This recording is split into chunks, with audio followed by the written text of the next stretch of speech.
네, 우리 지역 지방자치단체 예산을 감시해보는 예산 온 시간입니다. 네, 공익재정연구소 이상석 소장 나오셨습니다. 안녕하십니까? 네, 어서 오십시오. 안녕하세요.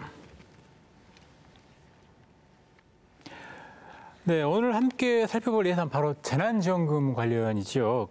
저도 뭐 받아본 경험이 있는데 도대체 이 돈이 어디서 나왔는지 사실 궁금하기도 했습니다. 하나하나 살펴볼 텐데 일단 코로나19 과정에서 광주 전남에서는 재난지원금이 어느 정도나 지원이 됐나요? 크게 두 가지로 나눌 수 있을 것 같습니다. 광주에서는 일단 저소득층 생활지원금으로 가구당 20만 원이 나갔고요. 네. 올 초에 그 일상회복 지원금으로 네. 1인당 10만 원이 나갔고 전남 지역은 신안군 같은 경우는 한 푼도 주지는 않았습니다만 광양시 같은 경우는 약 75만 원 정도를 줘서 상당히 수준차가 좀 있는 것으로 나타나고 있습니다. 네. 말씀하신 것처럼 자치단체별로 지원금 액수가 좀 다른데요. 왜 다른 거죠? 이건 철학과 의지의 문제인 것 같습니다. 지금을 위기 상황으로 보느냐라고 하는 문제고 실제로 이 돈을 어떻게 만들어서 지역민들과 고통을 넘어갈 것이냐라고 하는 부분에 있어서 찾아보지 않았다라고 하는 부분에서 기인하다고 보여집니다. 그리고 이제 사실은 코로나로 인한 경제 위기가 여태까지 없었던 사안들이거든요. 그래서 선례가 없었기 때문에 돈 쓰는 걸 되게 주저했거나 공무원들 말만 믿고 사실은 정치가 실종됐던 것에 기인하지 않나 싶습니다. 이제 질문은 사실은 이제 지자체별로 차이가 좀 났었지 않습니까? 이 차이가 왜 났는가에 대한 특별한 이유는 없는 것 같습니다. 네. 그러니까 뭐 좀 전에 말씀드린 대로 전남 신안군 같은 경우나 전남 구례군 같은 경우 이런 정도는 거의 재정 자립도나 자주도가 비슷비슷하거든요. 네네. 그렇다면 다른 형태로 설명할 길이 없습니다. 예를 들어 신안군 같은 경우는 다른 방법으로 지원을 해주거나 이런 게 없었나요? 예, 저희가 파악한 바로는 아직 없었던 걸로 알고 있습니다. 아무래도 살림살이도 조금 영향을 미쳤겠죠? 아닙니까? 예, 그것과는 또 무관한 것으로 사실은 파악이 되고 있는데 이게 돈을 주는 것 자체를 되게 어려운 형태, 그러니까 공무원들이 이걸 주저하고 있는 형태에서 지난해에도 그 기재부가 네네. 돈들을 주는 것 자체 되게 반대했지 않습니까? 네네네. 똑같은 형태가 지방정부에서도 이루어졌지 않았나 싶습니다. 이 소장님 판단로는 예, 그렇습니다. 이런 상황에서는 사실상 조금 더 적극적으로 재난지원금이 지급이 됐어야 된다라는 의견이시네요. 그렇죠?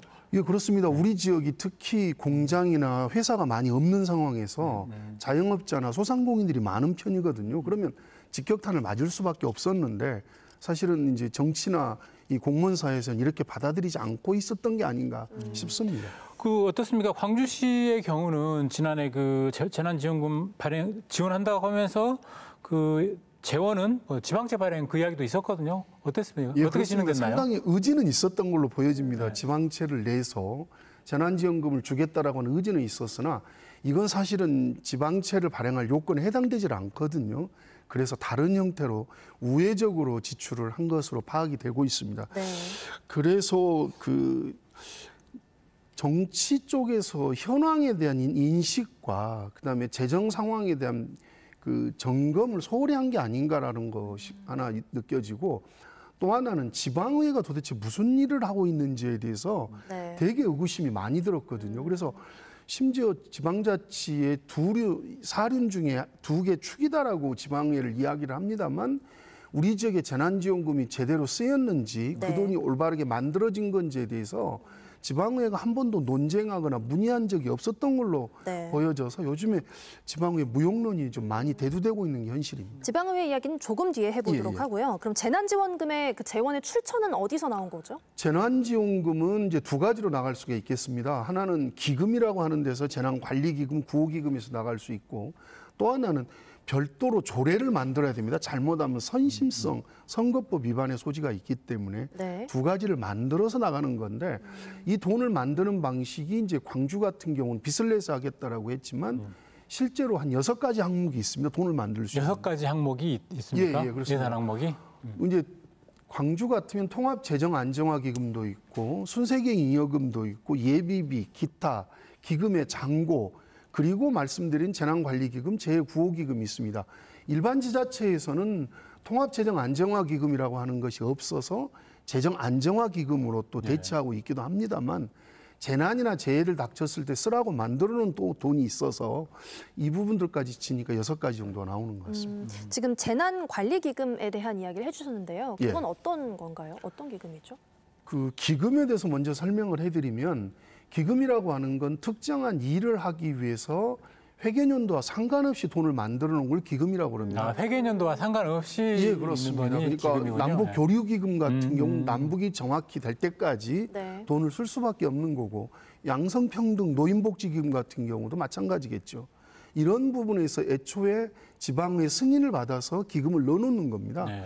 근데 이제 광주를 비롯해서 지방정부들이 코로나 위기가 닥친 게 2020년부터라고 보면 21년도에는 각종 기금을 많이 증액해 놨어야 되는데 네. 증액을 하지 않고 관행적으로 예산을 편성해서 집행했던 것에서 지금 문제가 좀 되고 있었던 거죠. 근데 아무튼 아까 뭐 순세계잉여금, 재구호기금 정도만 기획지 심지어 행정기관을 제가 뭐 담당을 하고 출입을 한 적이 있어도 이 용어까지 사실은 좀 생소하거든요. 예, 그렇습니다. 지금 그 말씀하신 대로 순세계잉여금 같은 경우는 사업이 1년 동안 완료되고 남은 돈을 순세계잉여금이라고 하는데 보통 기초지자체는 10% 정도고 광역 쪽은 5% 정도 현금이 남아 있습니다.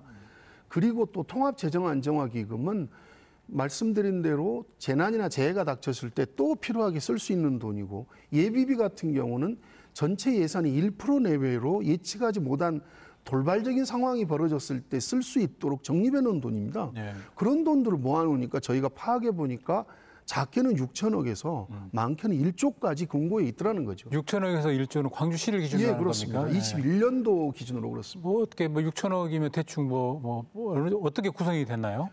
지금 좀 전에 말씀드린 6가지 항목을 모아보니까 그 정도 나오더라는 겁니다. 가장 많은 비중을 차지하는 기금은요? 가장 많은 것들은 일단 지금 쓸 수 있는 돈들은 또 비중이 있다고 그래 다 쓸 수 있는 건 아닌데 통합재정안정화기금과 순세계잉여금이 가장 많겠죠. 어찌됐든 뭐 재원은 있다. 뭐 예, 의지 마셨으면 더 할 수 있었을 것이다라는 게 소장님의 의견이시고요. 그러면 여기서 뭐 유튜브를 통해서 또 예산 관련해서 또 질문 사항 한번 들어보고 할까요, 의견? 네. 코로나가 잠잠하다가 다시 확진자 수가 늘어나고 있습니다. 일하기 어려운 상황인 가운데 재난지원금이 진행이 됐으면 좋겠습니다라고 이제 의견 바람을 이야기해 주셨고요. 이 소장님 이야기한 거 그대로네요. 좀 더 좀 적적인 예산 집행이 있었으면 좋겠다. 재난지원금과 관련해서는 그렇죠? 네, 그렇습니다. 네. 네, 다음 보겠습니다. 모두에게 지원금을 줄 필요는 없다고 생각합니다. 그 돈으로 저소득층 아동들의 교육이나 주거에 일회성이 아닌 지속적인 지원을 해줬으면 좋겠습니다라고 하셨어요. 이런 이야기도 이제 많이 나왔던 또 다른 부분이잖아요, 이야기고요. 소장님. 예, 그렇습니다. 저건 나중에 좀 이야기를 할 기회가 있으면 말씀을 드릴 텐데 지금 중앙정부에서 각 교육청으로 내려보내는 돈이 11조가 지금 금고에 청해져 있습니다. 근데 지금 그걸 전부 기금으로 돌려서 적립해 놓고 있거든요. 네. 쓸 수 있는 돈들은 많습니다. 안 써서 그렇지. 하나하나 뭐 우리가 따져보고 예, 예. 다음 나중에, 주에도 예. 계속 하기로 네, 하고요. 다음 볼게요. 올해 초 광양시에서 재난지원금 카드를 받았는데 8,000원 정도만 쓰고 기한이 지났습니다. 이런 돈은 없어지나요? 아니면 다시 시로 돌아가는 건가요? 예, 하셨어요. 없어지지는 않습니다. 예. 이 돈이 다시 시 재정으로 들어가서 적립이 되는 걸로 알고 있습니다. 네, 여기까지 좀 보겠습니다. 우리가 코로나를 통해서 사회적 재난이라는 거에 대해서 다시 한번 생각을 해보게 됐습니다. 또 재난지원금을 통해서 우리 예산에 대해서 조금 더 관심을 더 가졌으면 좋겠다라는 생각이 들고요. 그렇다면 어떤 제도나 시스템이 좀 필요할까요, 우리한테? 사실은 지금은 시스템은 다 구비되어 있습니다. 다만 광주 같은 경우는 150만 광주 시민을 대신해서 물어보고 확인하고 요구해야 될 지방의 역할이 없었다라고 하는데 문제가 있는 겁니다. 걸핏하면 지방자치를 돌리는 두 개의 수레바퀴다라고 이야기하면서 실제로 무슨 일이 벌어지면 광주시의회가 계속 꽁무니를 빼거나 침묵하는 것이 일반화돼 있었습니다. 몰라서 그런 거 아닐까요? 공부를 안 합니다. 정치인들이 우리 돈을 쓸 수 있는 게 어느 정도일지 각 정당에서도 이 부분에 대해서 교육을 안 하고 있는 데서 기인한 걸로 좀 보여집니다. 또 앞서 이제 의회 역할에 대한 이야기도 해주셨잖아요. 견제가 좀 부족했다 이런 이야기도. 견제가 부족한 게 아니라 견제가 없었다고 해도 과언이 아니죠. 네네. 특히 지금 뉴스를 보시면 아시겠습니다만 대구 같은 경우 대구시장이 자기 임기 동안 1조 5천억의 부채를 갚겠다고 하고 올해 5천억을 갚는데 좀 전에 제가 말씀드린 그런 돈들에서 빼서 갚겠다라고 하는 거거든요. 대구는 그렇게 하는데 광주는 왜 못한다는 겁니까? 누차 이야기를 했지만 사실은 의회가 집행부가 다 콧등으로 듣고 귓등으로 듣고 흘려버린 상황이죠. 네, 알겠습니다. 알겠습니다. 지금 이제 오늘은 재난지원금 관련된 이야기 해보고 있는데요. 예산원에 어떤 별점 주는 시간입니다. 소장님이 굉장히 짜다 이런 제가 얘기가 좀 있는데. 박하다는 이야기가 네. 있었는데 어쨌든 좀 전에 말씀하신 대로 지방채를 발행해서라도 재난지원금을 주려는 의지는 있었기 때문에 이번에는 2.5점 정도를 너무 무난했다 대신 네. 이런 뜻입니다. 예. 의지에는 높은 별점을 주지만 좀 부족했다라고 정리해 볼 수 있을 것 같고요. 예산원의 주제는 매주 월요일 광주 MBC 뉴스 유튜브 채널을 통해서 공개되고 있습니다. 궁금한 점들 남겨주시면요. 저희가 생방송 중에 함께 하도록 할 테니까요. 많은 참여 기다리고 있겠습니다. 오늘 말씀은 여기까지 듣겠습니다. 고맙습니다. 고맙습니다.